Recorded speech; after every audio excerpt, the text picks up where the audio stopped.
We've been waiting for more than a year to get our gloved hands on the 2018 BMW G310 GS, so a little rain wasn't going to dampen our mood. We got our first in-person look at the G310 GS at the press launch of the G310R way back in December 2016. The GS shares a lot of components with its roadster sibling, including its comprehensive LCD dash, tubular steel frame with bolt-on rear subframe, 313cc liquid-cooled single-cylinder engine, die-cast aluminum swingarm, brakes, seat and headlight. Because it wears the GS badge, however, admirability expectations run high, and so it received a number of appropriate alterations.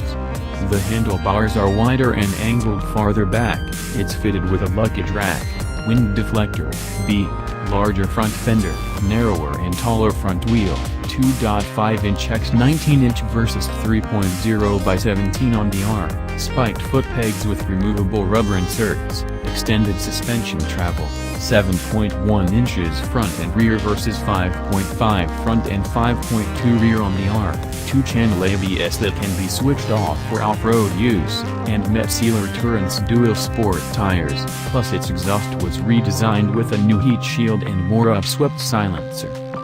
Thanks to the longer travel suspension, its rider is perched on a fairly lofty, for a small bike, 32.9-inch seat, although its soft dual sport suspension sags considerably. Once aboard, and Dick Tuttle, who has a 29-inch inseam, was able to get the balls of both feet solidly on terra firma.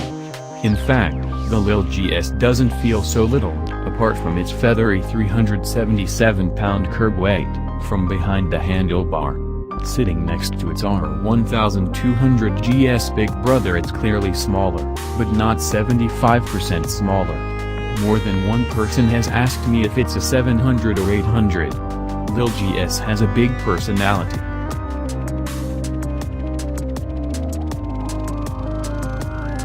At its heart is a somewhat radical engine. Its single-cylinder tilted backwards and rotated 180 degrees, so that the intake is at the front and the exhaust at the rear. Seems logical enough, right? Besides creating a bit more power, having the intake at the front also allowed BMW to use a shorter fuel tank, reducing weight shifts from back and forth fuel sloshing.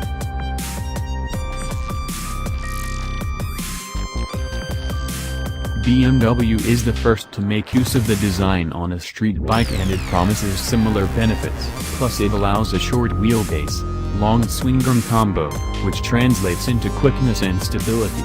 The 4-valve, dock-cylinder head design is based on the S1000RR, including finger-follower-type rocker arms with a super-hard DLC, diamond-like carbon coating that minimizes friction, and a low-friction nicosol coating on the cylinder sleeve. Nice touches for such an inexpensive bike.